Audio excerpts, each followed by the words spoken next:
ஒரு ஆள் வேகமாக நடந்து போய்கிட்டு இருந்தான். அவன் வேகமாக நடக்கிறதுக்கு காரணம் வெயில் காலம், காலில் செருப்பு இல்லை, மணல் பாதை, அதுதான் வேகம். காலில் செருப்பும் இல்லாமல் கையில் குடையும் இல்லாமல் அந்த ஆள் வெயிலில் நடந்து போய்கிட்டு இருக்கிறான். அந்த சமயத்தில் இன்னொருத்தன் குதிரை மேலே ஏறி அந்த வழியாக வந்துக்கிட்டு இருக்கிறான். அவன் காலில் செருப்பும் இருந்தது, கையில் குடையும் இருந்தது. நடந்து போய்கிட்டு இருந்தவன் அந்த குதிரை ஆசாமியை பார்த்து கேட்டான், ஐயா, நீங்களும் குதிரை மேலே உட்காந்துக்கிட்டு போய்கிட்டு இருக்கிறீங்க, அப்படி இருக்கிறப்போ உங்களுக்கு அந்த செருப்பு என்னத்துக்கு, அதை எனக்கு கொடுத்து உதவலாமே அப்படின்னா. குதிரை மேலே உட்காந்துருந்தவன் யோசனை பண்ணி பார்த்தான். இவன் சொல்கிறது நியாயம்தானே அப்படின்னு சொல்லி தன்னுடைய செருப்பை கழட்டி அந்த வழிப்போக்கனுக்கு கொடுத்துட்டான். ரொம்ப நல்லதுங்க அப்படின்னு சொல்லி இவன் அதை வாங்கி காலில் மாட்டிக்கிட்டான். அதுக்கப்புறம் மறுபடியும் இவன் ஆரம்பித்தான், ஐயா, நீங்கள் குதிரையில் போகிறதுனால போக வேண்டிய இடத்துக்கு வேகமாக போய் சேர்ந்துருவீங்க, அதனால் உங்கள் கையில் அந்த குடை என்னத்துக்கு, நான் நடந்து போயிட்டுருக்கிறவன் ரொம்ப நேரம் நடக்க வேண்டியிருக்கும் இந்த வெயிலில், அதனால் அந்த குடையையும் எனக்கு கொடுங்களேன் அப்படின்னா. குதிரை வீரன் யோசனை பண்ணி பார்த்தான், இதுவும் நியாயம்தானே அப்படின்னு அவனுக்கு தோணுச்சு. உடனே இறக்கப்பட்டு தன் காலில் இருந்த செருப்பை கொடுத்தது மாதிரியே தன் கையில் இருந்த குடையையும் இவங்கிட்ட கொடுத்துட்டான். அதுக்கப்புறம் அவன் நிம்மதியாக புறப்பட்டான். இப்போ மறுபடியும் கை தட்டி அவனை நிறுத்தினான். கீழே நின்றுக்கிட்டு இருந்தவன், என்னப்பா ஏன் என்னை நிறுத்தினேன், இன்னும் ஏதாவது வேணுமா உனக்கு அப்படின்னா குதிரையில் இருந்தவன். இவன் மெதுவாக வாயை திறந்து அந்த குதிரையையும் என்கிட்ட கொடுத்துருங்களேன்னா. அந்த குதிரை வீரன் இப்போ ஒரு கணம் யோசனை பண்ணி பார்த்தான். உடனே என்ன பண்ணான் தெரியுமா, தன்கிட்ட இருந்த குதிரை சவுக்கை எடுத்தான். குதிரை சவுக்கால் அந்த ஆளை வாங்குன்னு வீசி தள்ளிவிட்டான். இவ்வளவு சவுக்கடியும் வாங்கிக்கிட்டு இந்த ஆள் என்ன பண்ணான் தெரியுமா, சிரிக்கிறான். அடி வாங்கிட்டு யாராவது சிரிப்பாங்களா? குதிரை வீரனுக்கு ஒன்றும் புரியல. என்னப்பா அது, ஏன் இப்படி அடி வாங்கிட்டு இப்படி சிரிக்கிறியே அப்படின்னு கேட்டான். இப்போ அந்த வழிப்போக்கன் சொல்கிறான், ஐயா, நான் இப்படி சிரிக்கிறதுக்கு காரணம் இருக்குது. இப்படி குதிரை கேட்டு உங்ககிட்ட அடி வாங்கலைன்னு வச்சுக்கோங்க, என் உயிர் உள்ள வரைக்கும் மனசில் ஒரு தவிப்பு இருந்துக்கிட்டே இருக்கும்.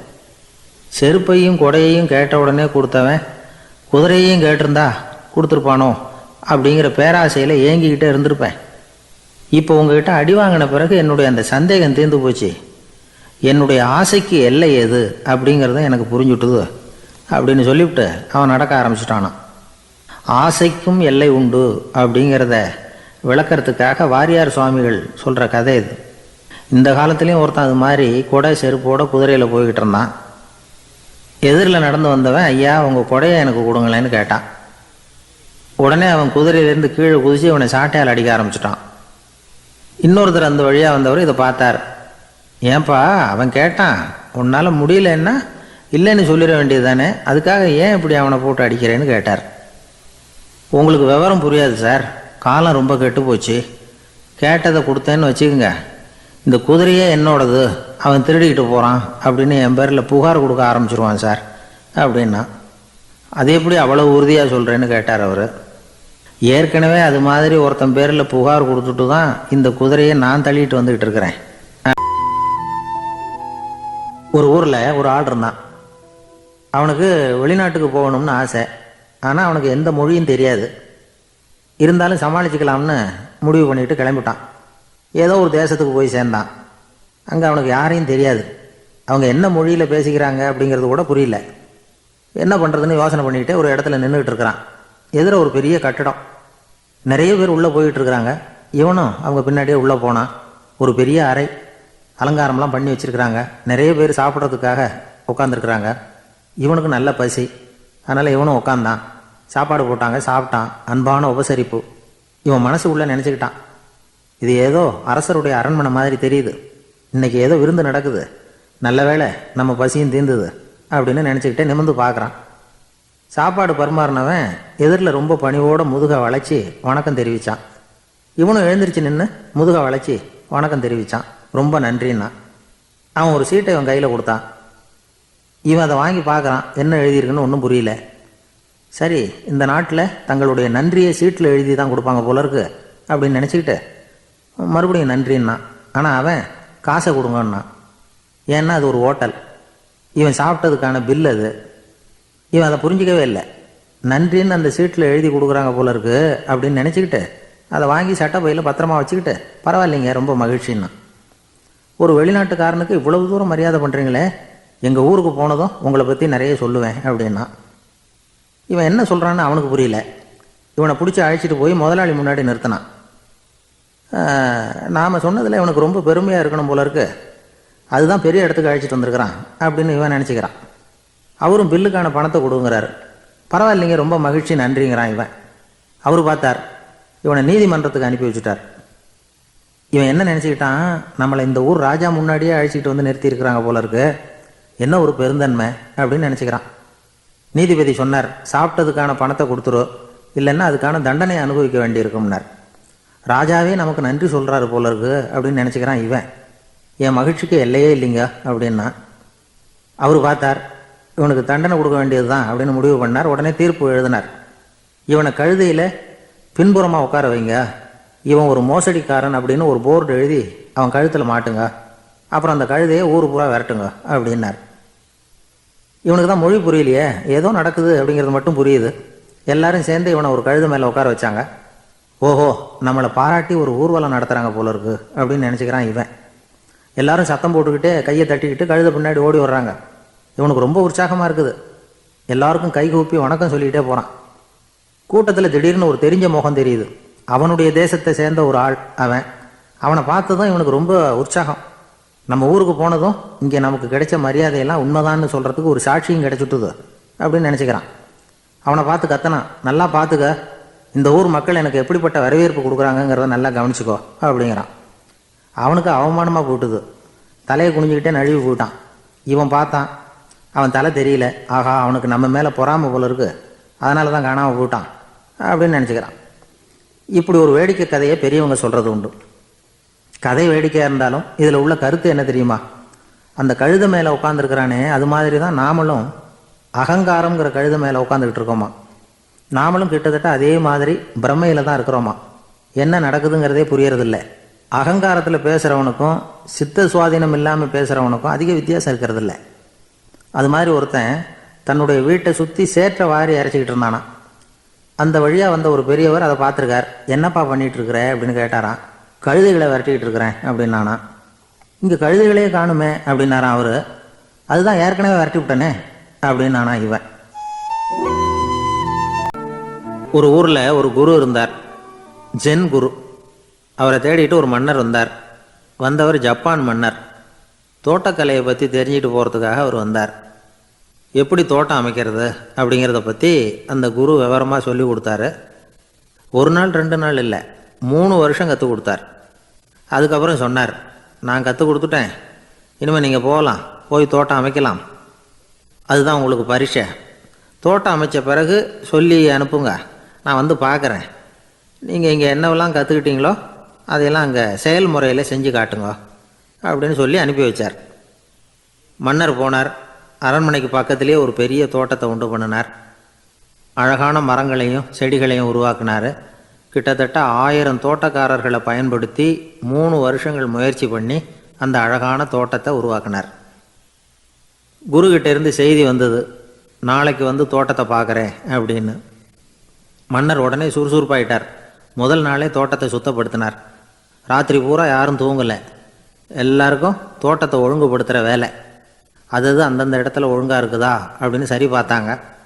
ஒரு தவறும் இல்லாத வகையில் அதை ஒழுங்குபடுத்தினாங்க. மறுநாள் குரு வந்தார், தோட்டத்தை பார்த்தார். அவருக்கு கோபம் வந்துட்டுது. மன்னருக்கு ஆச்சரியம், எப்பவும் சிரிச்சுக்கிட்டே இருக்கிறவர் இப்போ எப்படி இருக்கிறாரு அப்படின்னு. மெதுவாக குருக்கிட்ட போய் எல்லாம் சரியாக தானே இருக்குது அப்படின்னார். எல்லாம் சரிதான், ஆனாலும் எங்கே அந்த பொன்னிற காற்று அப்படின்னார். உதிர்ந்த இலைகள், பொன் மஞ்சள் நிற இலைகள் காற்றில் அப்படி புரண்டு ஓடுவதை நான் பார்க்க முடியவில்லையே அப்படின்னாராம். அது இல்லாமல் இந்த தோட்டம் உயிரோட்டம் உள்ளதாக இருக்காது, இதில் பாடல் இல்லை, ஆடல் இல்லை, அதெல்லாம் இல்லாமல் இந்த தோட்டம் ரொம்பவும் செயற்கையாக தெரியுதேன்னாராம். மன்னர் இப்போ தான் யோசனை பண்ணார். கீழே கிடந்த காஞ்சி போன இலைகள் மட்டும் இல்லை, மரத்தில் இருந்த காஞ்சி போன இலைகளையும் அப்புறப்படுத்தி சுத்தமாக வச்சிருக்கிறார். இறப்பும் வாழ்க்கையினுடைய ஒரு பகுதி தான். மரணம்ங்கிறது வாழ்க்கைக்கு எதிரானது அல்ல, அதை நிரப்பும் ஒரு பகுதி தான் அது.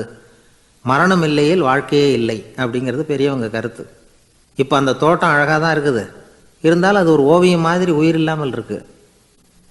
குரு ஒரு வாளியை கையில் எடுத்துக்கிட்டார், தோட்டத்தை விட்டு வெளியில் போனார். ஏற்கனவே வீசி எறிந்த அந்த சருகுகளையெல்லாம் அள்ளி கொண்டுகிட்டு வந்தார். உள்ள எல்லா இடங்கள்லையும் அதை வீசினார். உடனே காற்று அந்த காய்ந்த சருகுகளையும் பழுத்த இலைகளையும் அசைக்க ஆரம்பிச்சுட்டுது. இப்போ அங்கே சலசல சத்தம், சங்கீதம், இலைகளின் நடனம், ஓவியம் மாதிரி இருந்த அந்த தோட்டத்துக்கு இப்போ உயிர் வந்துட்டுது. இதுதான் அந்த பொன்னான காற்று அப்படின்னாராம் குரு. மன்னருக்கு புரிஞ்சுது. மிகப்பெரிய ஜென் கேள்வி ஒன்று உண்டு. உம்மான் அப்படிங்கிற ஒரு பெரிய குருவை பார்த்து துறவி ஒருத்தர் கேட்டாராம், இலைகள் எல்லாம் கீழே விழுந்து மரங்கள் மொட்டையாக இருக்கும் பொழுது என்ன நடக்கும்? இதுதான் கேள்வி.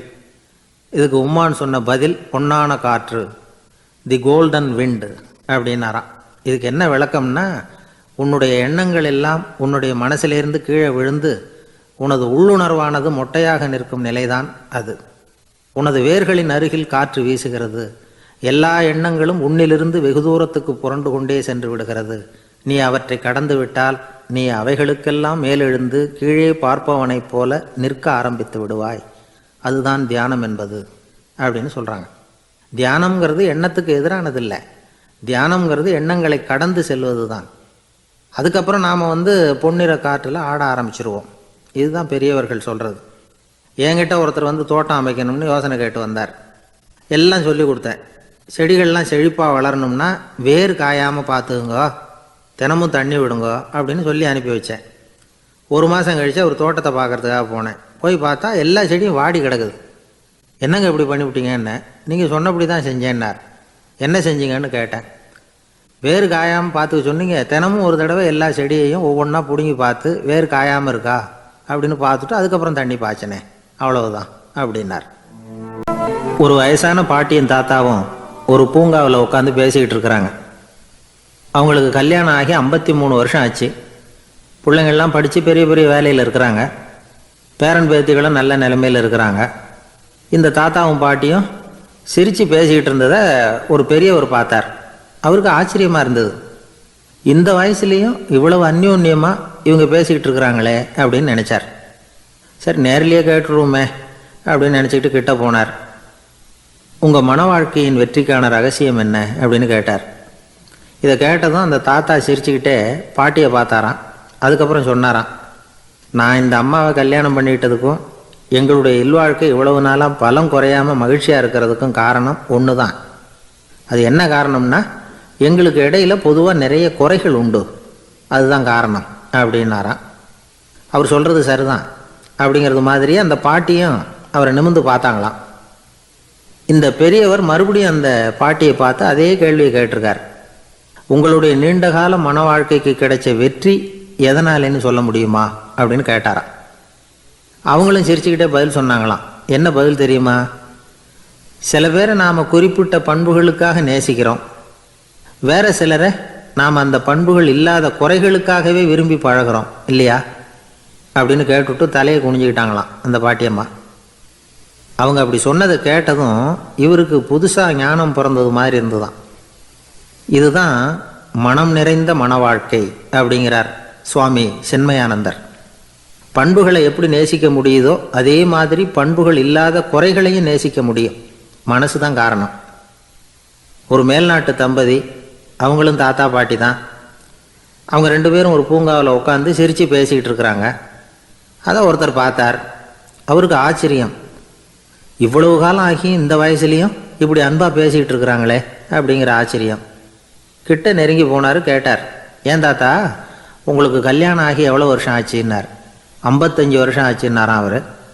இன்னமும் இவ்வளவு சந்தோஷமாக இருக்கிறீங்களே, அதுக்கு என்ன காரணம்னு கேட்டிருக்கார். அதுக்கு என்ன காரணம்னா, இது வரைக்கும் எங்களுக்குள்ள சண்டையே வந்ததில்லை அப்படின்னாராம். அது எப்படி முடியும்னு கேட்டிருக்கார் இவர் ஆச்சரியமா. அந்த தாத்தா சொல்ல ஆரம்பித்தாராம், இதை பாருப்பா, எங்களுக்கு கல்யாணம் ஆன புதுசில் நானும் என்னுடைய மனைவியும் ஒரு குதிரை மேலே ஏறி ஒரு காட்டு வழியாக போய்கிட்டு இருந்தோம். கொஞ்சம் தூரம் போனதும் அந்த குதிரை எடக்கு பண்ணிச்சு. நான் உடனே கீழே இறங்கி அந்த குதிரையை பார்த்து, இது உனக்கு முதல் தடவை அப்படின்னு மிரட்டலாக சொல்லிவிட்டு ஏறி உட்காந்தேன். மறுபடியும் போனோம். கொஞ்சம் தூரம் குதிரை நல்லபடியாக நடந்து போச்சு. மறுபடியும் எடக்கு பண்ண ஆரம்பிச்சுட்டுது. நான் கீழே இறங்கினேன். கையில் இருந்த சாட்டையால் ஓங்கி ஒரு அடி கொடுத்தேன். இது உனக்கு 2வது தடவை அப்படின்னு சொல்லிவிட்டு ஏறி உக்காந்தேன். மறுபடியும் குதிரை கொஞ்சம் தூரம் நல்ல விதமாக நடந்து போச்சு. அப்புறமும் இடக்கு பண்ண ஆரம்பிச்சுட்டுது. அந்த சமயத்தில் ஒரு ஆற்று பாலத்தை கடந்து போய்கிட்டு இருக்கிறோம். நான் கீழே இறங்கினேன். என்னுடைய மனைவியையும் கீழே இறங்க சொன்னேன். அந்த குதிரையை பிடிச்சி அப்படியே ஆற்றுல தள்ளி விட்டுட்டு இது உனக்கு கடைசி தடவை அப்படின்னு சொன்னேன். அதை பார்த்ததும் என் மனைவி பதறி போயிட்டாங்க. போய் ஐயோ பாவம், என்ன இப்படி பண்ணிவிட்டீங்க, உங்களுக்கு மனசில் கொஞ்சம் கூட இறக்கமே இல்லையா அப்படின்னாங்க. நான் மெதுவாக இவங்க பக்கம் திரும்பி இது உனக்கு முதல் தடவை அப்படின்னேன். அவ்வளவுதான், அன்னையிலேருந்து இன்னைய வரைக்கும் ஒரு நாள் கூட எங்களுக்குள்ளே சண்டையே வந்ததில்லை அப்படின்னு விளக்கம் கொடுத்தார். ஒரே ஒரு ஊரில் ஒரு கோயில் இருந்தது. ரொம்ப பழைய கோயில். உள்ளே போகிறதுக்கே பயமாக இருக்கும். எந்த நேரத்தில் இடிஞ்சு விழுந்துருமோ அப்படிங்கிற பயம். அப்படி இருந்ததுனால யாரும் துணிஞ்சு சாமி கும்பிடுறதுக்கு அங்கே போகிறதில்ல.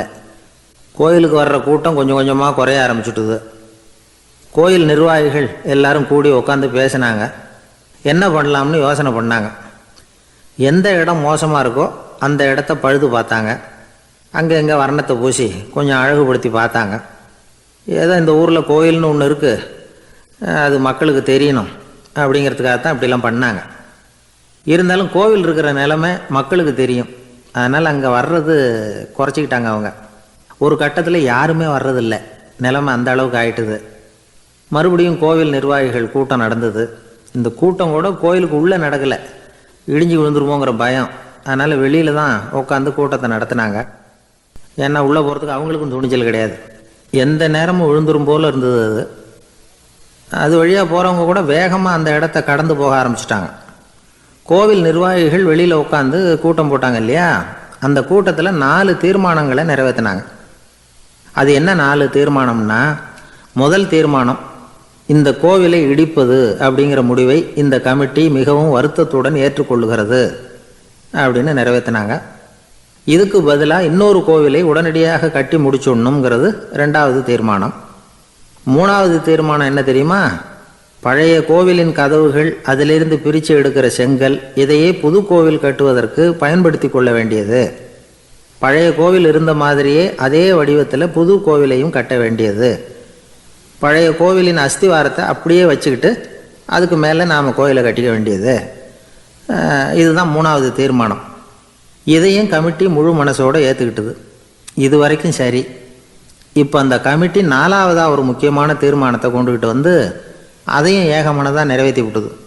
அது என்ன தீர்மானம்னா, புதிய கோவில் கட்டி முடிக்கிற வரைக்கும் பழைய கோவிலை இடிக்கிறதில்லை அப்படிங்கிற தீர்மானம். எப்படி இருக்குது பாருங்கள். இது பழசை இடிக்காத வரையில் அதே இடத்துல புதுசாக எப்படி கட்ட முடியும்? பல விஷயங்களில் நாம் நடந்துக்கிற முறையும் இப்படி தான் இருக்குதான். வாழ்க்கையில் முன்னேறணும்னு ஆசைப்படுவோம். அதே நேரத்தில் அந்த முன்னேற்றத்துக்கு எது தடையாக இருக்கோ அதை விட்டு விடுறதுக்கும் மனசு வராது. வெளிநாட்டில் ஒரு பெரிய விருந்து நடந்துக்கிட்டு இருந்துதான். எல்லாரும் மது கோப்பையும் கையுமா அலைஞ்சிக்கிட்டு இருக்கிறாங்க. ஒருத்தர் மட்டும் கையில் எதுவும் இல்லாமல் ரொம்ப நல்ல பிள்ளையா சாதுவா ஒரு ஓரமாக தனியாக உட்காந்துருக்கிறார். அவர்கிட்ட நெருங்கி வாங்க மது சாப்பிட்லாம் அப்படின்னு கூப்பிட்டாங்களாம். என்னை வற்புறுத்தாதீங்க, நான் என் மனசுக்குள்ளே உறுதியாக தீர்மானம் பண்ணிவிட்டேன் அப்படின்னாராம். என்ன தீர்மானம் பண்ணியிருக்கீங்க அப்படின்னு கேட்டிருக்காங்க. ஏற்கனவே முழு போதையில் இருக்கும் பொழுது மறுபடியும் மது கோப்பையை தொடரதில்லை அப்படின்னு தீர்மானம் பண்ணியிருக்கேன் அப்படின்னாராம். ஒரு ஊரில் ஒரு மன்னர் இருந்தார். அழகான அரண்மனையில் அவர் இருந்தார். அந்த அரண்மனையை விட அழகாக ஒரு மாளிகையை அந்த ஊர்லேயே வேற ஒருத்தன் கட்டியிருந்தான். அப்படி கட்டி முடித்ததில் அவனுக்கு ரொம்ப பெருமை. எத்தனையோ செல்வந்தர்கள்லாம் வந்து பார்த்துட்டு, இந்த மாளிகையை விலைக்கு கொடுத்துட்றியா, எவ்வளவு விலை சொன்னாலும் சரி நாங்கள் வாங்கிக்கிறதுக்கு தயாராக இருக்கோம் அப்படின்னு சொல்லி கேட்டு பார்த்துட்டாங்க. நான் இதை விற்கிறதுக்கு தயாராக இல்லை அப்படின்னு சொல்லிவிட்டான். அவ்வளவு சிறப்பாக கலை அம்சத்தோடு அதை கட்டி முடிச்சிருக்கிறான். அதுவே ஒரு பெரிய அரண்மனை மாதிரி இருந்ததுன்னா பார்த்துங்களேன். சுற்றிலும் அழகான பூந்தோட்டம். ஒரு நாள் அவன் எங்கேயோ வெளியூர் போயிட்டு திரும்பி வந்துக்கிட்டு இருக்கிறான். அப்போது அந்த மாளிகை தீப்பெட்டி எரிஞ்சிக்கிட்டு இருக்கு. பதறி போட்டான். விலைக்கு கேட்டவங்க யாராவது இதை செஞ்சுருக்கணும், இல்லைன்னா மன்னரே செய்த சதியே என்னவோ, இப்படிலாம் அவனுக்கு சந்தேகம். ஒரு மூலையில் உட்காந்து அழ ஆரம்பிச்சிட்டான். அந்த சமயத்தில் அவனுடைய மகன் அங்கே ஓடி வந்தான். அப்பா அழாதீங்க, இதை நான் நேற்று ராத்திரியே நம்ம ஊர் மன்னருக்கு விற்றுட்டேன். இதை கட்டி முடிக்க நமக்கு எவ்வளவு செலவாச்சோ அதை போல் 3 மடங்கு விலைக்கு விற்றுட்டேன், கவலைப்படாதீங்க. இதை விட அழகான மாளிகையை நாம் புதுசாக கட்டிக்கலாம்னா. இதை கேட்டதும் அழுதுகிட்டு இருந்தவன் அழுகையை நிறுத்தினான், சிரிக்க ஆரம்பிச்சிட்டான். இதே இடத்த நான் மன்னர்கிட்ட இருந்து விலைக்கு வாங்குவேன், இதை விட அழகான மாளிகையை கட்டுவேன் அப்படின்னு சுற்றி நின்று எல்லார்கிட்டையும் சொல்லிக்கிட்டு இருந்தான். இந்த சமயத்தில் அவனோட இளைய மகன் ஓடி வந்தான். அப்பா, அண்ணன் சொன்னதெல்லாம் சரிதான், மன்னர்கிட்ட விலை பேசினதெல்லாம் உண்மைதான், ஆனால் விற்றது பேச்சு அளவில் தான். இனிமே தான் பத்திரம் வாங்கணும், எழுதணும், நீங்கள் கையெழுத்து போடணும், பதிவு பண்ணணும், மன்னர்கிட்ட பணம் வாங்கணும், அதுக்காகத்தான் உங்களை எதிர்பார்த்துக்கிட்டு இருந்தோம், அதுக்குள்ளே இப்படி ஆயிட்டுதுன்னா. இப்போ சிரிச்சுக்கிட்டு இருந்தாவன் சிரிப்பை நிறுத்தினான், மறுபடியும் குழந்த மாதிரி அழ ஆரம்பிச்சிட்டான். இது ஒரு சம்பவம். இதிலிருந்து என்ன தெரியுது? அந்த அழகான மாளிகை தன்னுடையது அப்படின்னு நினைக்கும் பொழுது அவனுக்கு அழுகை வந்தது. அது தன்னுடையது இல்லை அப்படின்னு நினைக்கிற போது சிரிப்பு வந்தது. மறுபடியும் அது தன்னுடையது தான் அப்படிங்கிற உணர்வு வரும்பொழுது அழுகை. எது எதிலிருந்து நீ நீங்கி இருக்கிறாயோ அது அதிலிருந்து உனக்கு துன்பம் இல்லை அப்படிங்கிறார் திருவள்ளுவர். இந்த உடம்பு என்னுடையதில்லை அப்படிங்கிற உணர்வு வந்துட்டா அது ஒரு பெரிய நிலை.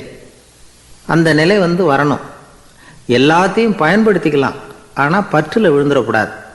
உலகத்தில் இருங்கள், ஆனால் உலகத்தவராக இருக்காதீர்கள். உலகிற்குள் இருங்கள், உலகம் உங்களுக்குள் வந்துவிட அனுமதிக்காதீர்கள்.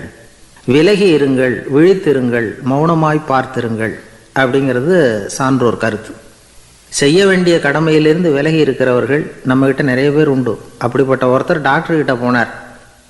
டாக்டர், நான் ஒரு கவர்மெண்ட் ஆஃபீஸில் வேலை பார்க்குறேன், எனக்கு ஒரே அசதியாக இருக்குது, என்னை சோதிச்சு பாருங்கள், ஆலோசனை சொல்லுங்கள் ஏதாவதுன்னார்.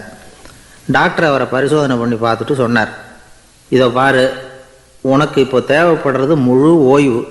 நீ எவ்வளவு சீக்கிரமாக ஆஃபீஸுக்கு போறியோ அவ்வளவுக்கு உனக்கு நல்லது அப்படின்னு. ஒரு காட்டில் ஒரு நரி இருந்தது. ஒரு நாள் காலை நேரம் அது தன்னுடைய இருப்பிடத்திலிருந்து வெளியில் வந்தது. கொஞ்சம் தூரம் நடந்து வந்தது. அப்போ தான் அது தன்னோட நிழலை கவனித்து பார்த்தா அது ரொம்ப நீளமாக பெருசாக இருக்குது. காலை நேரத்தில் நிழல் அப்படி தானே இருக்கும். ஆனால் அந்த நரிக்கு அந்த விஷயம் தெரியல. தன்னுடைய நீண்ட பெரிய நிழலை பார்த்து ஆச்சரியப்பட்டது.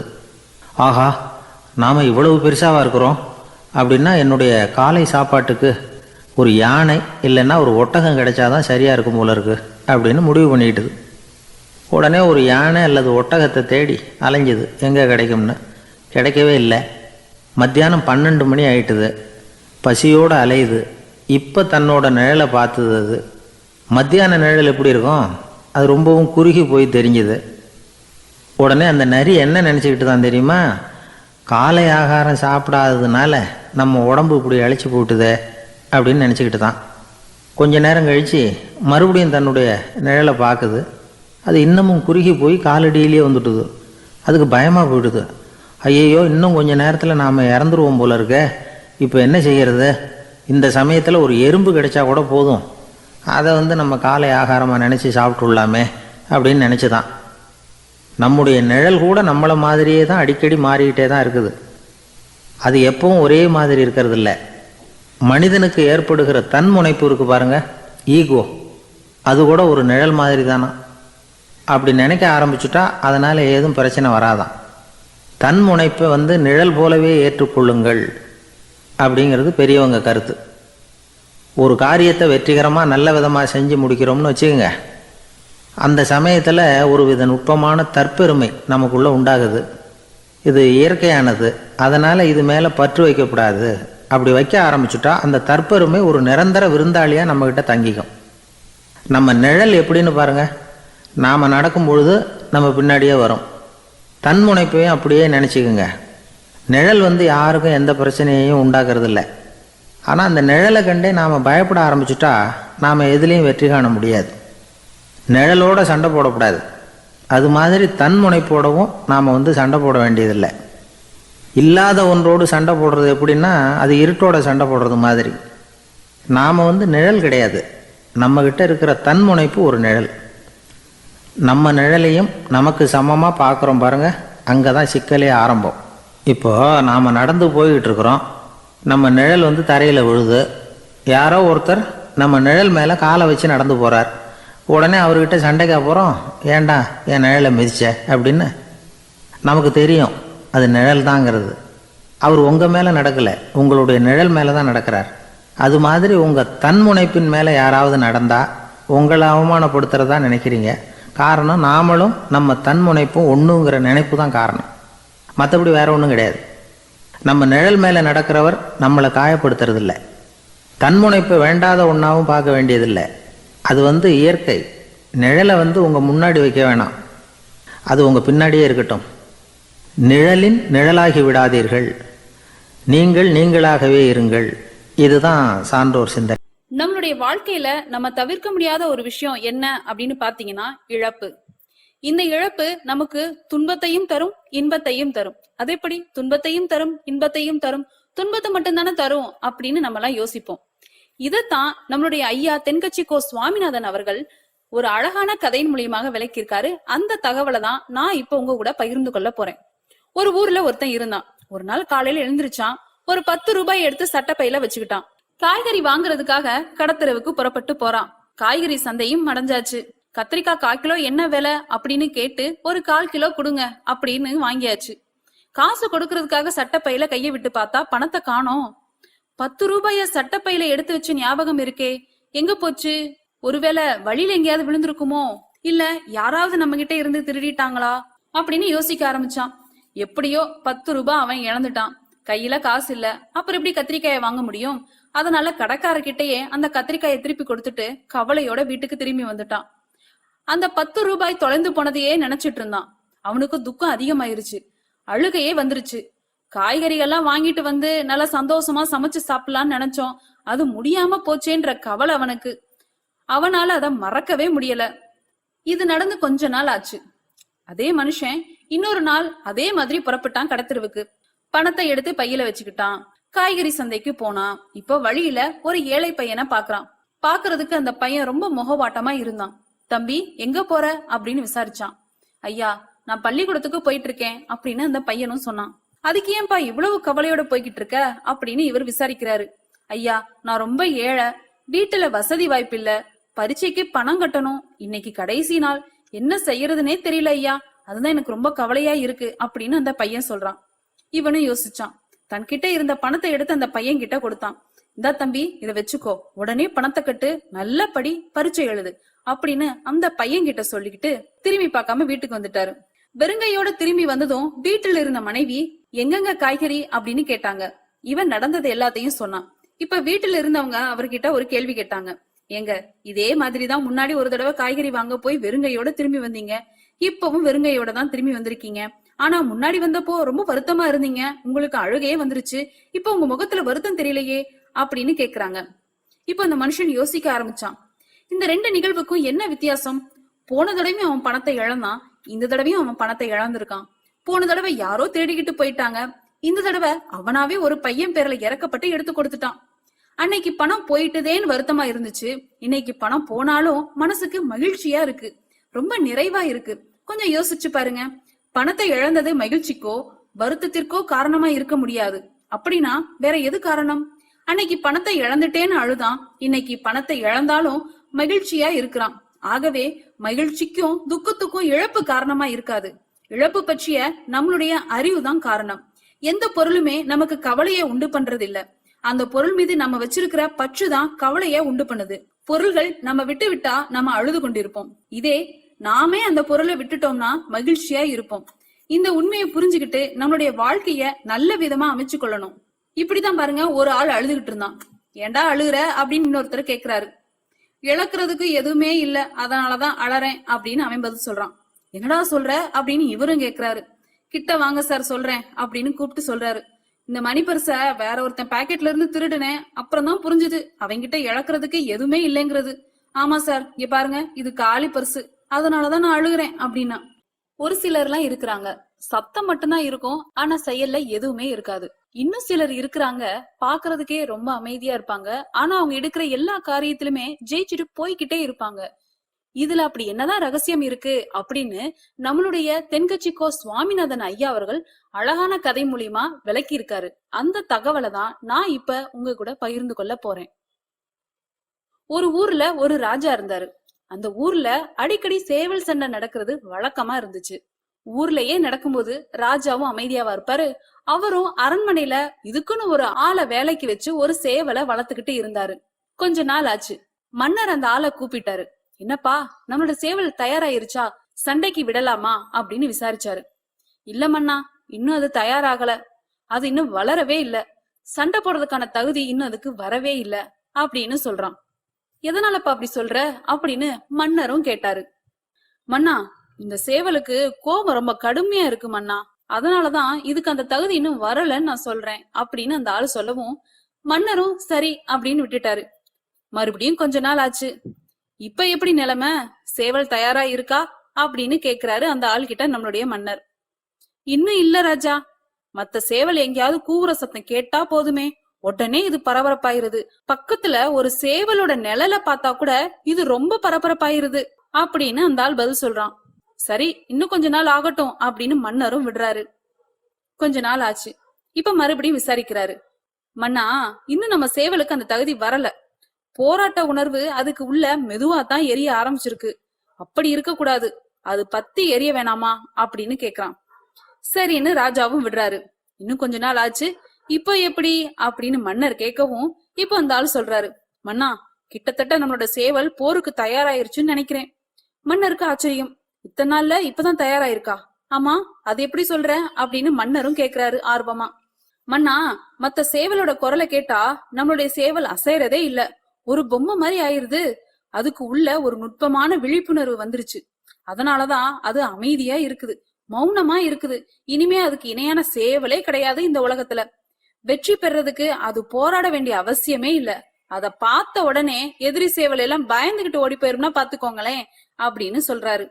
அந்த சேவலை வளர்த்தவரு வேற யாரும் இல்ல, சிசிங் சு. இது சுசுகி அவர் சொன்ன கதை தான். ஞானிகள் என்ன சொல்றாங்கன்னா, அந்த சேவலுடைய ரகசியத்தை நம்மளும் கத்துக்கொள்ளணும், நம்மளும் அந்த சேவல் போலவே ஆகிரணும், சண்டை போடாமலேயே வெற்றிகள் பெறுற நுட்பத்தை புரிந்து கொள்ளணும் அப்படின்னு உபதேசம் செய்யறாங்க. இப்படிதான் ஒரு தடவை ஒரு குரு கிட்ட ஒருத்தர் போறாரு. குருவே, எனக்கு சண்டை போட கத்து கொடுங்க அப்படின்னு பணிவா கேக்குறாரு. அதுக்கு என்ன செய்யணும் அப்படின்னு அந்த குருவும் கேக்குறாரு. என்ன உங்க மாணவனா சேர்த்துக்கோங்க குரு அப்படின்னு சொல்லி கேக்குறாரு. சரி சரி, இப்ப உன்னோட பலம் என்னன்னு சொல்லு அப்படின்னு அந்த குருவும் கேக்குறாரு. இப்ப நான் தனியாலா இருந்து ஒரு 100 பேரை சமாளிப்பேன் ஐயா அப்படின்னு சொல்றாரு. சரி, அப்படின்னா என்னுடைய மாணவனா உன்னை சேர்த்துக்கிறேன் அப்படின்னு சேர்த்துக்கிட்டாரு. ஒரு 6 மாசம் பயிற்சி போச்சு. அதுக்கப்புறம் தன்னுடைய மாணவனை கூப்பிட்டு கேட்டாரு, இப்ப உன்னுடைய திறமை எவ்வளவு அப்படின்னு.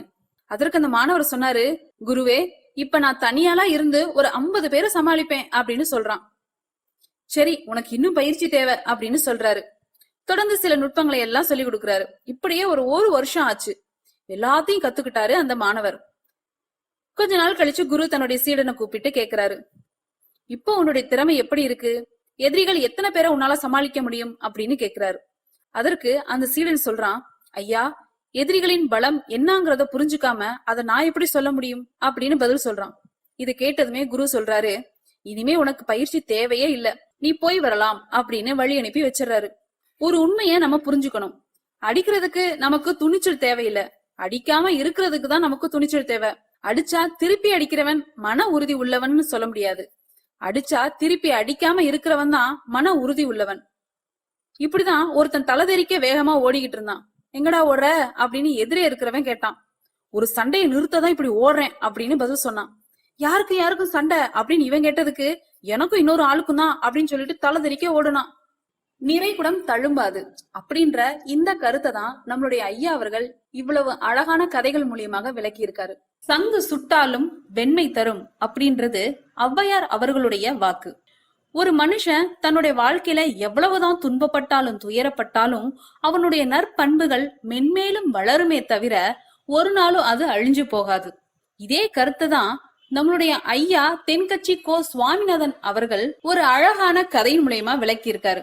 அந்த கருத்தை தான் நான் இப்ப உங்க கூட பகிர்ந்து கொள்ள போறேன். ஆந்திர நாட்டுல ஒரு அரசர் இருந்தாரு.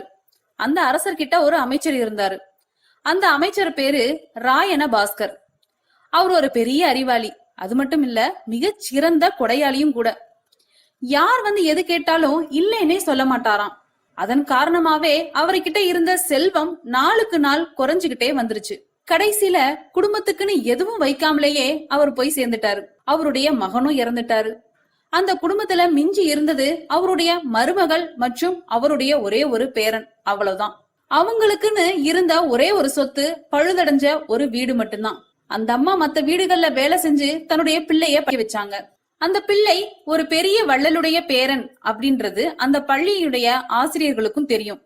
அதனால அவங்களும் இவங்கிட்ட ரொம்ப அன்பாவும் அக்கறையாவும் பழகி பாடம் சொல்லி கொடுத்தாங்களாம். ஒரு நாள் புகழ்பெற்ற கவிஞர் ஒருத்தர் அந்த பள்ளிக்கூடத்துக்கு வந்தாராம். ஆசிரியர்கள் கிட்ட பேசிக்கிட்டு இருந்தப்ப ஒரு செய்திய சொன்னாராம். ராயன பாஸ்கர்ங்கிற வள்ளல் எனக்கு நிறைய உதவிகள் செஞ்சிருக்கார், என்னை பாராட்டி பரிசுகள் எல்லாம் கொடுத்திருக்கார். அந்த வள்ளல் வாழ்ந்த கிராமத்தை பார்க்கணுங்கிறதுக்காகத்தான் இப்போ இங்கே வந்திருக்கேன் அப்படின்னாராம். ஆசிரியர் உடனே இந்த பையனை கூப்பிட்டு, இதோ பாருங்கள், இவன் யாரு தெரியுமா, நீங்கள் குறிப்பிடுகிற அந்த வள்ளலின் பேரன் அப்படின்னு அறிமுகப்படுத்துறாங்க. கவிஞருடைய கண்கள்ல ஆனந்த கண்ணீர். அந்த பரவச நிலையிலேயே அந்த வள்ளலை பற்றி கவி பாட ஆரம்பிச்சுட்டாரு. இந்த சின்ன பையனும் அதை கேட்டான். உடனே தன் கையில அணிந்திருந்த ஒரு பொன் வளையலை கழற்றி அந்த கவிஞருக்கு பரிசா கொடுத்துட்டான். எல்லாருக்கும் ஒரே ஆச்சரியம். தாத்தா இருக்கும் நிலையில கொடுத்தாரு, பேரன் இல்லாத நிலையிலும் கொடுக்கிறான் அப்படின்னு அந்த பையனை எல்லாரும் பாராட்டினாங்க. இருந்தாலும் அவனுக்குள்ள ஒரு பயம் மெதுவா ஆரம்பமாச்சு. பள்ளிக்கூடம் விட்டு வீட்டுக்கு வரும்போது அந்த பயம் இன்னும் அதிகமாயிருச்சு. அம்மா என்ன சொல்லுவாங்களோ தெரியலையே, ஏதோ திடீர்னு தோணுச்சு, வளையலை கழற்றி கொடுத்துட்டோம். குடும்பம் இருக்கிற நிலையில இப்படி நான் செஞ்சது ஒருவேளை தப்பா இருக்குமோ? வீட்டு செலவுக்கே அம்மா எவ்வளவு கஷ்டப்படுறாங்க, வீட்டுக்கு போனதும் என்ன நடக்குமோ ஏதோ, ஒண்ணுமே தெரியலையே. இப்படி பையன் பயந்துகிட்டே வீட்டுக்குள்ள அடி எடுத்து வைக்கிறான். அம்மா கூப்பிட்டு சாப்பாடு போட்டாங்க. மகனோ தாயோட கண்ணுல படக்கூடாது அப்படின்றதுக்காக ஒரு கைய பின்னாடி மறைச்சுக்கிட்டே இருந்தான். அம்மாவும் இத கவனிச்சாங்க. ஏய், உன் கைக்கு என்னாச்சு, ஏதாவது அடிபட்டு போச்சா அப்படின்னு பதறி கேட்டுக்கிட்டே கையை எடுத்து பார்த்தாங்க. வளையல காணோம். வளையல் எங்க அப்படின்னு அம்மா கேக்குறாங்க. மகனோ தயங்கிக்கிட்டே நடந்தது எல்லாத்தையும் சொல்றான். இத கேட்டதுமே தாயினுடைய முகம் கோபத்துல சிவந்துருச்சு. முட்டாளே, என்ன காரியம் பண்ணிட்ட அப்படின்னு கண்ணத்துல அரைஞ்சிட்டாங்க. அம்மா என்ன அடிக்காத, ஏதோ தெரியாம தப்பு செஞ்சுட்டேன் அப்படின்னு மகன் கதறான். மகனே, வளையலை கொடுத்ததற்காக நான் உன்னை அடிக்கல அப்படின்னு அம்மா சொல்றாங்க. பின்ன எதுக்காக என்ன அடிச்சீங்கம்மா அப்படின்னு மகனும் கேக்குறான். தாயோ, உன்னுடைய பாட்டனார் மிகச் சிறந்த வள்ளல், அவர் எதையும் பாதி வேலையா செஞ்சதே இல்ல, அவருடைய பேரனி அரைகுறையாவா வேலை செய்வ அப்படின்னு கேக்குறாங்க. என்னமா சொல்றீங்க அப்படின்னு மகனும் கேட்க, நீ ஒரே ஒரு வளையலை மட்டும்தான் கலர்ச்சி கொடுத்துட்டு வந்திருக்க, இரண்டை அல்லவா நீ கொடுத்திருக்கணும், அதுதானே உன்னோட தாத்தாவுக்கு பெருமை அப்படின்னு அந்த தாய் சொல்றாங்க. இதை கேட்டதுமே மகனும், அம்மா தெரியாம அப்படி செஞ்சுட்டேன், அந்த கவிஞர் இன்னைக்கு நம்ம ஊர்ல தான் தங்கி இருக்கார், நாளைக்கு காலையில அவர் எங்கே இருக்காருன்னு விசாரிச்சு இன்னொரு வளையலையும் கொடுத்துறேம்மா அப்படின்னு சொல்றான். உடனே தாயும், மகனே, நல்ல செயல்களை நாளைக்குன்னு ஒத்தி போடக்கூடாது, நாளைக்கு என்ன நடக்கும்ன்றது யாருக்கு தெரியும், இப்பவே போ அப்படின்னு அனுப்பி வைக்கிறாங்க. மகனும் புறப்பட்டான். தன்னுடைய பள்ளி ஆசிரியர்கிட்ட போய் கவிஞர் தங்கி இருக்கிற இடத்தினுடைய விலாசத்தையும் பெற்றுக்கொண்டான். நேரா கவிஞருடைய வீட்டிற்கு போனான். கதவை தட்டுனான். இரவு நேரத்துல இவனை பார்த்ததும் அந்த கவிஞருக்கு ஒரே வியப்பு. இன்னொரு கை வளையலையும் நீட்டினான். அந்த கவிஞரோ திகைச்சு போய் நின்னாரு. இது பெரியவர்கள் எல்லாம் சொல்ல கேட்ட ஒரு வரலாறு. இன்னைக்கு இப்படிப்பட்டவங்கள பார்க்க முடியுமா? வறுமைன்றது வள்ளல் தன்மையை ஒண்ணுமே செஞ்சிடாது அப்படின்றதுக்கு இந்த கதை ஒரு உதாரணம். இப்படிதான் பாருங்க, ஒருத்தன் இன்னொருத்தனை பார்த்து கேட்டானா, ஏய், எங்க தாத்தா உங்க தாத்தாவுக்கு 100 ரூபாய் கடன் கொடுத்திருக்காரு, அதை எப்போ திருப்பி கொடுக்க போற? உடனே இவன் சொல்றான், கவலையே படாத, எங்க பேரன் அத உங்க பேரங்கிட்ட திருப்பி கொடுத்துருவான். நண்பர்களே, நம்மில் ஒவ்வொருத்தருக்கும் இது போன்ற ஏராளமான நற்பண்புகள் கண்டிப்பா இருக்கும். பெரியவங்க பொதுவா வாய வச்சுக்கிட்டு சும்மா இரு அப்படின்னு திட்டுறது வழக்கம். கேட்டு கேட்டு நமக்குமே பழகி போன ஒண்ணு. வாய வச்சுக்கிட்டு எப்படி சும்மா இருக்க முடியும்? ஒண்ணு பேசணும், இல்லைன்னா சாப்பிடணும். இந்த ரெண்டுல ஏதாவது ஒரு வேலைய வாய் செஞ்சுக்கிட்டே தான் இருக்கும். இதுதானே வழக்கம். இருந்தாலும் பெரியவங்க எதுக்காக இப்படி சொல்றாங்க அப்படின்னா, பேச்சையும் குறைச்சுக்கோ, சாப்பாட்டையும் குறைச்சுக்கோ, இதனால உன்னோட உடம்பும் நல்லா இருக்கும், உன்னோட மனசும் நல்லா இருக்கும் அப்படின்றதுதான் அவங்க சொல்ற அறிவுரை. உலக அளவுல சொல்ற ஒரு பொன்மொழியும் இருக்கு. பேச்சு பெருசுதான், இருந்தாலும் மௌனம்ன்றது அதை விட பெருசு அப்படின்றதுதான். அதாவது மனுஷனுக்கு 2 விதமான பலகீனங்கள் இருக்கு. ஒண்ணு சும்மா இருக்க வேண்டிய நேரத்துல பேசுறது, இன்னொன்னு பேச வேண்டிய நேரத்துல சும்மா இருக்கிறது. இதையெல்லாம் விளக்கும் விதமாக வேடிக்கையா சொல்லப்படுற ஒரு கதையும் இருக்கு. ஒரு ஊர்ல ஒரு புது பாலம் கட்டினாங்க. கட்டி முடிச்சதும் அதை திறந்து வைக்கிறதுக்கு பெரிய விழா ஏற்பாடு பண்ணாங்க. அமைச்சர்கள், அதிகாரிகள், பொதுமக்கள்னு எல்லாருமே அந்த விழாவுக்கு வந்திருக்காங்க. குறுக்க ஒரு ரிப்பனை கட்டினாங்க. அமைச்சர் அதை வெட்டி போக்குவரத்தை ஆரம்பிச்சு வைக்கிறாரு. முதல்ல அவருடைய காரு போகுது. அதை தொடர்ந்து அதிகாரிகளுடைய கார்களெல்லாம் வரிசையா போயிட்டு இருக்கு.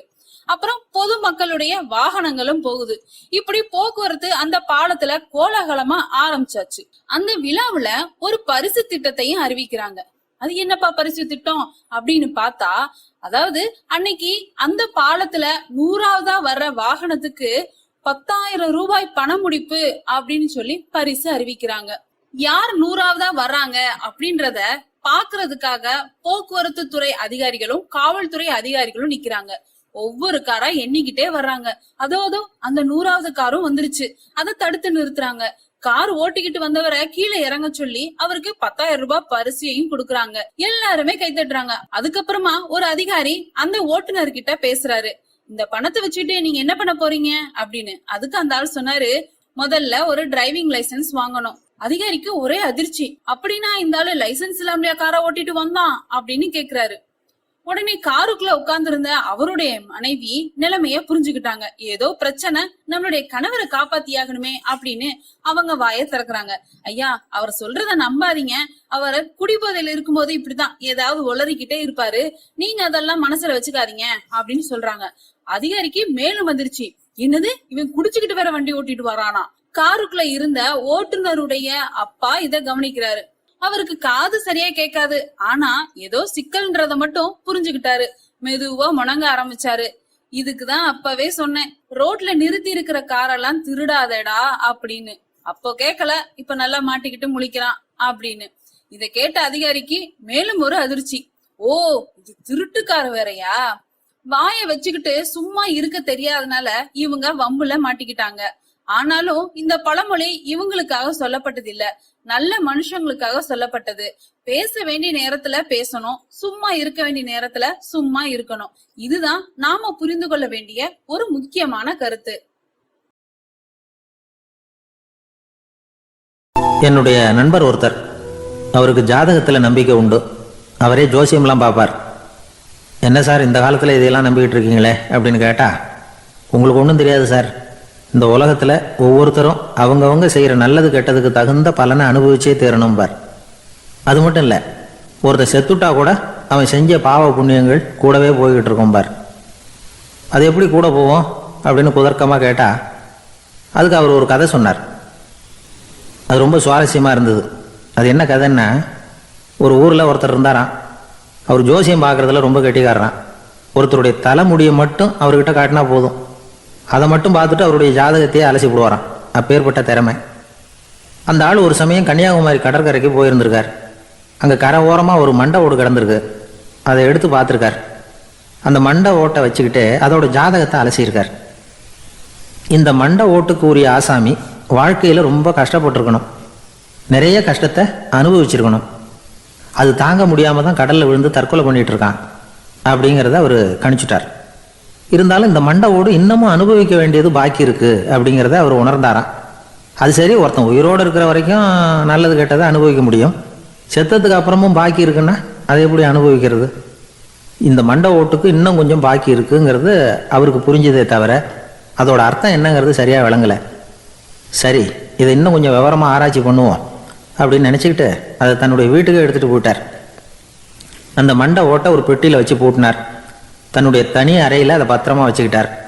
தினமும் ராத்திரி ஆனதும் தன்னுடைய மனைவியை பார்த்து, நீ போய் பூஜை அறையில் தனியாக படுத்துக்கோ அப்படின்னு சொல்லிவிட்டு தினம் ராத்திரி 12 மணிக்கு பெட்டியை திறந்து அவர் பார்ப்பார். மண்டை ஓடு அப்படியே இருந்ததை தவிர இன்னும் கொஞ்சம் பாக்கி இருக்குங்கிறதுக்கு அர்த்தம் அவருக்கு விளங்கலை. அந்த மண்டை ஓட்டுக்கு இன்னும் என்ன பாக்கி இருக்க போகுது? இப்படியே ஒரு 10 நாள் போச்சு. அந்த வீட்டம்மாவுக்கு சந்தேகம் வந்துட்டுது. நம்ம வீட்டுக்காரரு நம்மளை தனியாக ஏன் தூங்க சொல்கிறார் அப்படிங்கிற சந்தேகம். உடனே பக்கத்து வீட்டு அம்மா கிட்ட விஷயத்த சொல்லியிருக்கிறாங்க. அந்த அம்மா உடனே, நீ கவலைப்படாத, நான் கண்டுபிடிச்சி சொல்கிறேன் அப்படின்னு சொல்லிவிட்டாங்களாம். அன்றைக்கி ராத்திரியே ஜன்னல் வழியாக எட்டி பார்த்துருக்குறாங்க. இந்த ஆள் மண்டை ஓட்டை கையில் வச்சுக்கிட்டு அது திருப்பி திருப்பி பார்த்துக்கிட்டு இருக்கிறான். அதை பார்த்துட்டாங்க. மறுநாள் காலையில் அவரோட மனைவியை பார்த்தாங்க. ஏம்மா, உன் வீட்டுக்காரருக்கு நீ முதல் மனைவியா 2வது மனைவியா அப்படின்னு கேட்டாங்களாம். எனக்கு தெரிஞ்ச வரைக்கும் நான் ஒருத்தி தான் அவருடைய மனைவி அப்படின்னாங்களாம் அவங்க. அப்படி இல்லை, நீ அவருக்கு 2வது மனைவி. முதல் மனைவியின் மண்டை ஓட்டை தான் அவர் தினமும் ராத்திரியில் எடுத்து பார்த்துக்கிட்டு இருக்கிறார் அப்படின்னாங்க அடுத்த வீட்டு அம்மா. அப்படியா விஷயம் அப்படின்னு சொல்லிவிட்டு கணவன் வீட்டில் இல்லாத நேரமாக பார்த்து அந்த மண்டை ஓட்டை எடுத்து கொண்டாந்து ஒரு உரலில் போட்டு உலக்கையால் குத்தி நொறுக்க ஆரம்பிச்சிட்டாங்க. வெளியில் போயிருந்த அந்த ஆள் அப்போ தான் உள்ளே நுழைஞ்சார். மண்டை ஓடு உலக்கைக்கிட்ட குத்து வாங்கிட்டு இருக்கு. அது அனுபவிக்க வேண்டியது இன்னும் கொஞ்சம் பாக்கி இருக்குங்கிறதுக்கு அர்த்தம் எனக்கு இப்போ தான் புரிஞ்சுது அப்படின்னாராம் அவர். இந்த கதையிலேருந்து நாம் இன்னொரு நீதியையும் புரிஞ்சுக்கணும். அதாவது நம்ம வீட்டை பற்றி நமக்கு புரியாததெல்லாம் அடுத்த வீட்டுக்காரங்களுக்கு ஒரு ஊரில் ஒரு ராஜா இருந்தார். அவர் ஒரு நாள் காலையில் அரண்மனையில் மேல் மாடத்தில் வந்து நின்றுக்கிட்டு இருந்தார். அப்போ ஒரு ஆள் வீதியில் ரொம்ப வேகமாக ஓடிக்கிட்டு இருக்கான். அதை ராஜா கவனித்தார். அவன் மனசில் ஏதோ ஒரு தவிப்பு இருக்குங்கிறத புரிஞ்சுக்கிட்டார். உடனே அரண்மனை சேவகர்களை கூப்பிட்டார். அந்த ஆளை இங்கே அழைச்சிட்டு வாங்க அப்படின்னார். இவங்க ஓடி போய் அந்த ஆளை அழைச்சிட்டு வந்தாங்க. மன்னர் முன்னாடி நிறுத்தினாங்க. மன்னர் அவனை நிமிர்ந்து பார்த்தார். எதுக்காக இவ்வளோ வேகமாக ஓடிக்கிட்டு இருக்கிற அப்படின்னு கேட்டார். இதுக்கு அவன் சொன்னான், மன்னா, நம்ம கோட்டையின் வடக்கு வாசல் இருக்கு இல்லையா, அது ஓரமாக ஒரு பெரிய பாறாங்கல் கிடக்கு. அதுக்கு அடியில் நான் ஒரே ஒரு வெள்ளி நாணயத்தை புதைச்சி வச்சுருக்கேன். அது இப்போ எனக்கு தேவைப்படுது. என்னுடைய மனைவிக்கு ஒரு பரிசு வாங்கி கொடுக்க வேண்டியிருக்கு. அதுக்காக தான் அவசரமாக ஓடிக்கிட்டு இருக்கிறேன் அப்படின்னா. மன்னர் யோசனை பண்ணார். அப்புறம் சொன்னார், அதுக்காகவா இப்படி ஓடுற? பரவாயில்ல, அதை பற்றி கவலைப்படாத. நான் உனக்கு 10 வெள்ளி காசுகள் தர்றேன், வாங்கிட்டு திரும்பி போ அப்படின்னார். இவன் தலையை சொரிஞ்சான். மன்னா, நீங்கள் கொடுக்கறத ரொம்பவும் மகிழ்ச்சியோடு வாங்கிக்கிறேன். இருந்தாலும் அதுக்கப்புறம் அந்த வடக்கு வாசலுக்கு போய் அங்கே இருக்கிற ஒரு நாணயத்தையும் எடுத்துக்கிட்டு போயிடுறேனே அப்படின்னானா. இதை வரப்பா, அந்த ஒரு நாணயத்தை மறந்துடு, உனக்கு 100 வெள்ளி நாணயங்கள் தரேன் இருக்கார். மன்னா, ரொம்ப மகிழ்ச்சி. உங்கள் மாதிரி தாராள குணம் வேறு யாருக்கும் வராது. நீங்கள் கொடுக்குற 100 நாணயங்களையும் வாங்கிக்கிறேன். இருந்தாலும் வடக்கு வாசலுக்கு போய் அதையும் எடுத்துக்கிட்டா 101 ஆகிடுமே அப்படின்னானா. இதை பார்ப்பா, அந்த ஒரு நாணயத்தை மறந்துடு, அது எக்கேடாவது கெட்டு போகட்டும். நான் உனக்கு 100 பொற்காசுகள் தரேன், அதையாவது வாங்கிட்டு வந்த வழியிலேயே திரும்பி போடுன்னாராம். தங்க நாணயங்களே தரேன்னு சொல்கிறீங்க, தாராளமாக வாங்கிக்கிறேன். இருந்தாலும் வடக்கு வாசலுக்கு போய் அப்படின்னு மறுபடியும் ஆரம்பித்தான். அரசர் வந்து பொறுமை இழந்துட்டார். கடைசியாக ஒரு முடிவுக்கு வந்துட்டார். இதை பாருப்பா, உனக்கு என்னுடைய ராஜ்யத்திலேயே பாதியை கொடுத்துட்றேன், அப்படியாவது திருப்தியாக திரும்பி போ அப்படின்னாராம். மன்னா, உங்களுடைய பெருந்தன்மைக்கு ஈடு இணையே கிடையாது. தேசத்திலேயே பாதி பிரித்து கொடுக்குறேன்னு சொல்கிறீங்க. அதனால் உங்ககிட்ட ஒரு சின்ன வேண்டுகோள் அப்படின்னானா. சொல்லுன்னாராம் மன்னர் ஆர்வமாக. இவன் மெதுவாக ஆரம்பித்தான். அப்படி இந்த ராஜ்யத்தை 2ஆக பிரிக்கிறப்போ அந்த வடக்கு வாசல் இருக்கிற பக்கத்தை என்கிட்டயே கொடுத்துருங்கோ அப்படின்னானா. மன்னர் அசந்து போயிட்டார். இந்த கதை எதுக்காகன்னு கேட்டால், மனம்ங்கிறது ஒரு குரங்குங்கிறத புரிஞ்சுக்கிறதுக்காகத்தான். உன்னை பிடிச்சிக்கிட்டா லேசில் விடாது. அப்படிப்பட்ட மனசை அறிவு தான் வழி நடத்தணும். அதில் தான் வாழ்க்கையின் வெற்றி அடங்கியிருக்குது. ஒரு சின்ன பையன் தெருவில் அழுதுகிட்டு இருந்தான். ஏன்பா அழுவுறேன்னு ஒரு பெரியவர் கேட்டார். 1 ரூபா காசை இங்கே தொலைச்சுட்டேன் அப்படின்னா. சரி, அதுக்காக அழாத, அதுக்கு பதிலாக 10 ரூபா தரேன், இந்தா வச்சுக்கோன்னு கொடுத்தார். அந்த 10 ரூபாயை வாங்கி சட்டப்பையில் போட்டுக்கிட்டு அதை விட அதிகமாக சத்தம் போட்டு அழ ஆரம்பிச்சுட்டான். மறுபடியும் ஏன்டா அழறேன்னு கேட்டார் பெரியவர். அந்த 1 ரூபாயும் கிடச்சிட்டுதுன்னா இப்போ என்கிட்ட 11 ரூபா இருக்குமே, இப்போ 10 ரூபா தானே இருக்குது அப்படின்னு சொல்லி எழுதுகிட்டு இருந்தான்.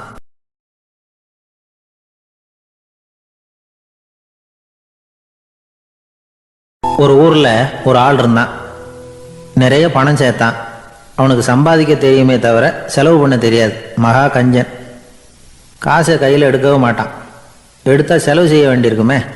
அதனால் இப்படியே அவன் காலத்தை ஓட்டி விட்டான். வயசாகிட்டுது. அவனுடைய மனைவி ஒரு நாள் கேட்டாங்க, இவ்வளவு நாளாக நீங்கள் என்னை எங்கேயுமே அழைச்சிட்டு போனதில்லை, இப்போவாவது அழைச்சிட்டு போகக்கூடாதா அப்படின்னாங்க. எங்கே போகணும்னு சொல்லுன்னா. காசிக்கு போகணும், கங்கையில் குளிக்கணுன்னாங்க. இவன் பார்த்தான், இதுக்கு ஏன் அவ்வளோ தூரம் செலவு பண்ணிட்டு போகணும், நம்ம ஊர் ஆற்றுலையே குளிக்கலாமே, இதுவும் புண்ணிய நதி தான், இங்கே குளித்தா அங்கே குளித்த பலன் கிடச்சிரும் அப்படின்னா. சரின்னு 2 பேரும் ஆத்தங்கரைக்கு போனாங்க. அன்றைக்கி ஏதோ விசேஷம், நிறைய கூட்டம், நிறைய பேர் குளிச்சுக்கிட்டு இருக்கிறாங்க. கரையில் சில புரோகிதர்கள் நின்றுக்கிட்டு இருக்கிறாங்க. குளிக்கிறதுக்கு முந்தி அவங்கக்கிட்ட உட்காந்தா ஏதோ மந்திரம்லாம் சொல்லுவாங்க. கொஞ்சம் காசு கொடுக்க வேண்டியிருக்கும். அதனால் இவன் என்ன பண்ணான், ஆத்தங்கரையிலேயே கொஞ்சம் தூரம் போனான். ஊரை விட்டு தள்ளி வந்துட்டான். அங்கே யாருமே இல்லை. அப்பாடான்னு சந்தோஷப்பட்டான். குளிக்கலாம்னு புறப்பட்டான். இந்த நேரம் கடவுள் பார்த்தார். இந்த கஞ்சனுக்கு ஏதாவது புத்தி போகட்டணும் அப்படின்னு நினைச்சார்.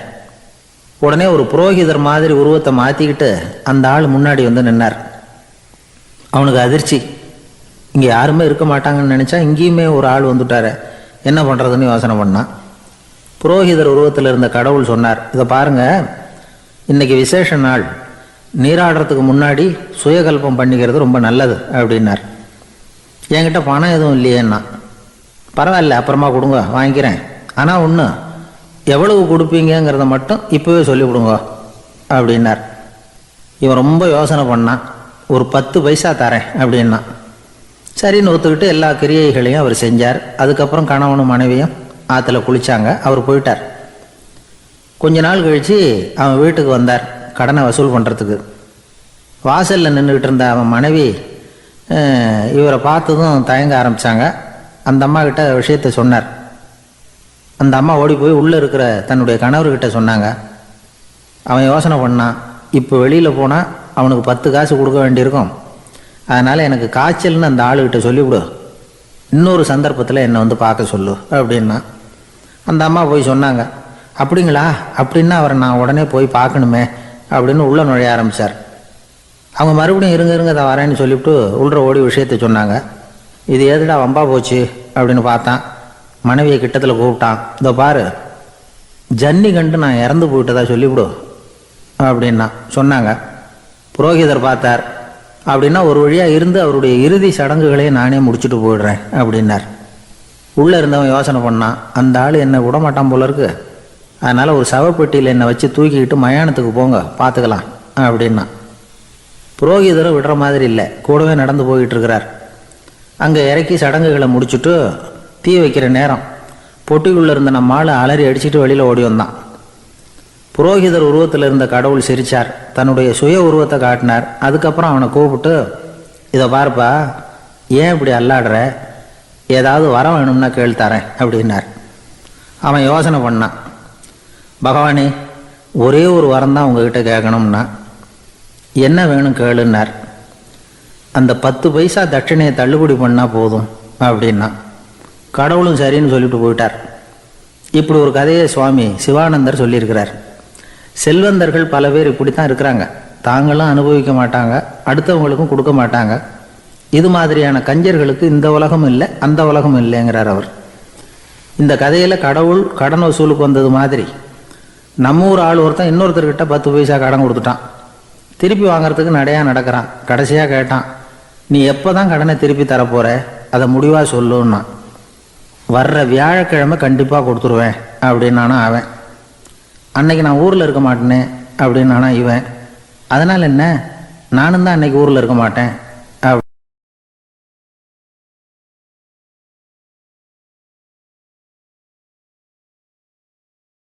ஒரு ஊரில் ஒரு ஆள் இருந்தான். கற்பனையிலேயே காலத்தை கடத்திக்கிட்டு இருந்தான். ஒரு நாள் ஒரு மரத்தடியில் உட்காந்துருந்தான். அவனுக்கு பசிக்கிற மாதிரி தெரிஞ்சுது. உடனே கற்பனையிலேயே சாப்பிட ஆரம்பிச்சுட்டான். அதாவது எதிரில் இலை போட்டு சாப்பாடு போடப்பட்டிருக்கிறதாகவும் அதை இவன் சாப்பிட்றதாகவும் நினச்சிக்கிட்டு கையை மட்டும் வாய்க்கும் தரைக்குமா அப்படியும் இப்படியும் கொண்டுகிட்டு போய் பாவனை பண்ணிக்கிட்டே இருக்கிறான். தூரத்துல இருந்து பார்க்குறவங்களுக்கு இவன் ஏதோ பலமான விருந்து சாப்பிட்டுக்கிட்டு இருக்கிறான் அப்படின்னு தான் தோணும். அது மாதிரியே பண்ணிக்கிட்டு இருந்தான். அந்த வழியாக ஒரு சன்னியாசி வந்துக்கிட்டு இருந்தார். இவனை பார்த்தார். என்ன இவன் இப்படி பண்ணிகிட்டு இருக்கிறானே அப்படின்னு நினைச்சாரு. கொஞ்ச நேரம் அவனையே உத்து பார்த்துக்கிட்டு இருந்தார். இவரை பார்த்ததும் அவன் இன்னமும் சுவாரஸ்யமாக சாப்பிட ஆரம்பிச்சுட்டான். அப்பப்பா, என்ன இது, இந்த குழம்பு இவ்வளவு காரமாக இருக்கு, என்னுடைய நாக்கே எரிஞ்சு போடும் போல இருக்க அப்படின்னு சொல்லிட்டு பக்கத்தில் ஒரு குவளையை எடுத்து தண்ணி குடிக்கிறது மாதிரி பாவனை பண்ணுறான். அப்பாடா, இப்போ கொஞ்சம் பரவாயில்ல அப்படின்னு சொல்லிக்கிட்டு குவளையை கீழே வைக்கிறது மாதிரி ஒரு பாவனை பண்ணுறான். சன்னியாசி பார்த்தார். என்னப்பா, சாப்பாட்டில் காரம் அதிகமோ அப்படின்னார். ஆமாம் சுவாமி, ஞாபகம் மறதியில் கொஞ்சம் மிளகாய் அதிகமாக சேர்த்துக்கிட்டேன் அப்படின்னா. சரி சாப்பிடு அப்படின்னு சொல்லிட்டார். அவன் சாப்பிட்டு முடிக்கிற வரைக்கும் பொறுமையாக உட்காந்துருந்தார். அவன் அப்பாடா அப்படின்னு சொல்லிட்டு மறுபடியும் தண்ணியை எடுத்து குடித்தான். எல்லாம் கற்பனையிலேயே. அதுக்கப்புறம் சன்னியாசி பேச ஆரம்பித்தார்.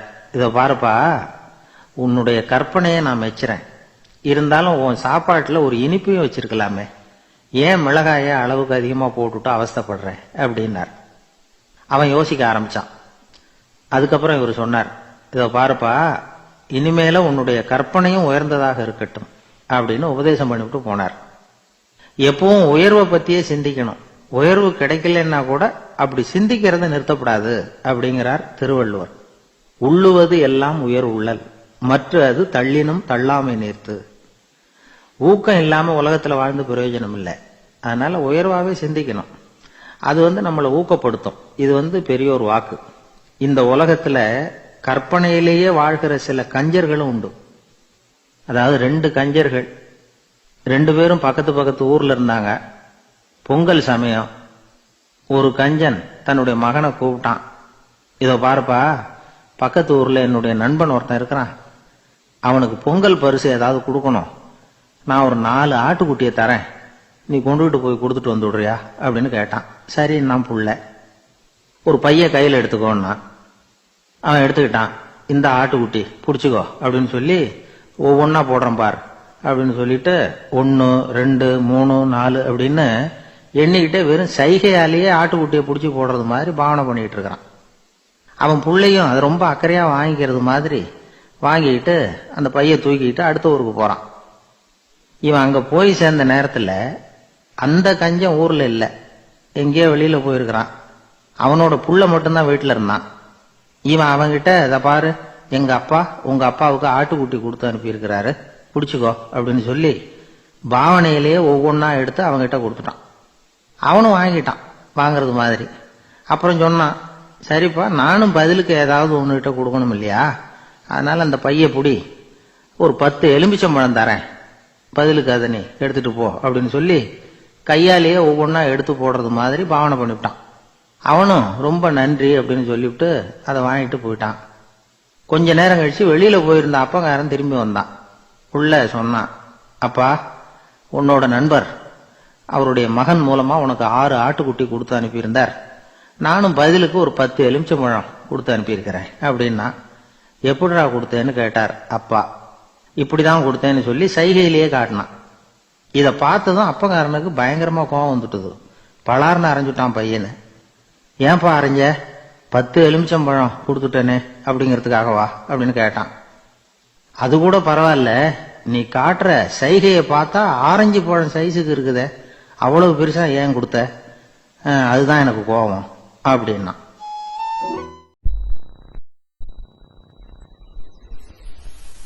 ஒரு ஊர்ல 4 நண்பர்கள் இருந்தாங்க. 4 பேரும் சோம்பேறிகள்.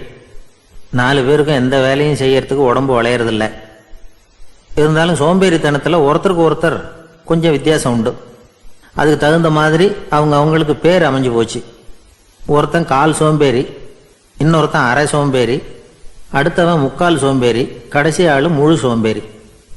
இவங்க 4 பேரும் நண்பர்கள். அப்புறம் எப்படி காரியம் நடக்கும்? 4 பேரும் ஒரு வீதியில் அப்படியே நடந்து போய்கிட்டு இருக்கிறாங்க. நல்ல பசி. எங்கேயாவது சோறு போடுவாங்களா அப்படின்னு பார்த்துக்கிட்டே வந்தாங்க. அவங்க வந்த வழியில் ஒரு 1 ரூபா காசு கிடந்தது தரையில். அவங்க கண்ணில் அது பட்டுது. ஆனாலும் அதை குனிஞ்சு எடுக்கணுமே, அதுக்கு சோம்பேறித்தனம். முழு சோம்பேறி பார்த்தான். பக்கத்தில் வந்துக்கிட்டு இருந்த முக்கால் சோம்பேறிக்கிட்ட சொன்னானா, டேய், அதை கொஞ்சம் குனிஞ்சு எடுறா அப்படின்னானா. அவன் என்ன பண்ணான் தெரியுமா? அதுக்கு அடுத்தபடியாக வந்த அரை சோம்பேறிக்கிட்ட சொன்னானா, டேய், நீ அதை கொஞ்சம் குனிஞ்சு எடுறா அப்படின்னானா. அவன் இவனை விட மோசம். அடுத்தவங்ககிட்ட சொல்லியிருக்கிறான். அவனும் குனியறதுக்கு தயாராக இல்லை. ஆக கூடி கடைசியில் யாருமே காசை எடுக்கலை. என்னத்துக்கு அனாவசியமாக உடம்ப வளைச்சிக்கணும் அப்படின்னு எல்லாரும் பேசாமல் வந்துட்டாங்க. அவங்க பாட்டுக்கு நடந்து வந்துக்கிட்டே இருக்கிறாங்க. எதிரில் ஒருத்தன் வாழைப்பழத்தை வண்டியில் வச்சு தள்ளிக்கிட்டே வந்தான். ரூபாய்க்கு 4 பழம்னு கூவி விற்றுக்கிட்டே வர்றான். இப்போ அந்த முழு சோம்பேறி சொன்னானா, டேய், வழியில் கிடந்ததை 1 ரூபா, அதையாவது எடுத்துக்கிட்டு வந்திருந்தா இப்போ இந்த பழத்தை வாங்கி ஆளுக்கு 1 சாப்பிடலாமே அப்படின்னானா. ஆமாம், சாப்பிட்ருக்கலாமே அப்படின்னாங்களாம் மற்றவங்களும். ஆனாலும் திரும்பி போய் அதை எடுக்கணும்னு யாருக்கும் தோணலை. பேசாமல் சோர்ந்து போய் நடந்து வந்தாங்களாம். இருட்டி போச்சு. வழியில் ஒரு கோவில்.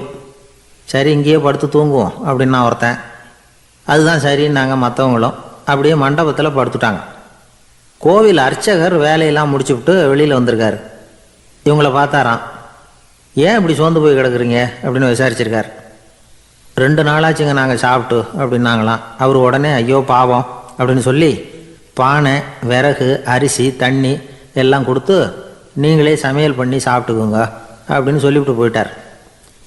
இந்த 4 பேருக்கும் சமையல் பண்ணி சாப்பிட்ணும்னு ஆசையாக தான் இருந்தது. ஆனால் அடுப்பு பற்ற வைக்கணுமே, அதுக்கு தீப்பெட்டி வேணுமே. தீப்பெட்டி இல்லை. இப்போ முழு சோம்பேறி ஆரம்பித்தான். அடுத்தவனை பார்த்து, டேய் கடைக்கு போய் ஒரு தீப்பெட்டி வாங்கிட்டு வாயேன் அப்படின்னு நானான். அவன் வழக்கம் போல் அடுத்தவங்ககிட்ட சொல்லியிருக்கான்.